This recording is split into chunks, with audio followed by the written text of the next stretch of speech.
মূল্যস্ফীতিতে সংসার চালানো কঠিন? সরকার আনছে ফ্যামিলি কার্ড। দেশের দরিদ্র ও নিম্ন মধ্যবিত্ত পরিবারকে স্বস্তি দিতে এই কর্মসূচি। নির্বাচিত পরিবার পাবে নিয়মিত নগদ সহায়তা। সবচেয়ে গুরুত্বপূর্ণ, টাকা পৌঁছবে পরিবারের নারী সদস্য বা গৃহকর্ত্রীর হাতে। এতে নারীর ক্ষমতায়নও হবে।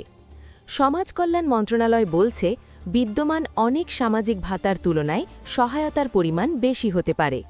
স্বচ্ছতার জন্য এনআইডি ভিত্তিক কেন্দ্রীয় ডেটাবেস হবে, ফলে ভুয়া তালিকা, অনিয়ম আর মধ্যস্বত্বভোগীর সুযোগ কমবে।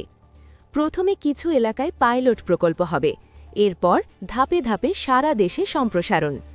আবেদন পুরোপুরি শুরু হয়নি, তবে প্রস্তুতি হিসেবে রাখুন: ১. এনআইডি, ২. পাসপোর্ট সাইজ রঙিন ছবি, ৩. সচল মোবাইল নম্বর। পাইলট শেষে ইউনিয়ন পরিষদ, পৌরসভা বা ওয়ার্ড কাউন্সিলের অফিস থেকে ফর্ম পাওয়া যাবে। অনলাইন পোর্টালও আসছে। প্রতি পরিবারে একটি করে কার্ড, মাসিক নগদ সহায়তা বা নিত্যপণ্যও মিলতে পারে। আপডেট জানতে ফলো দিন।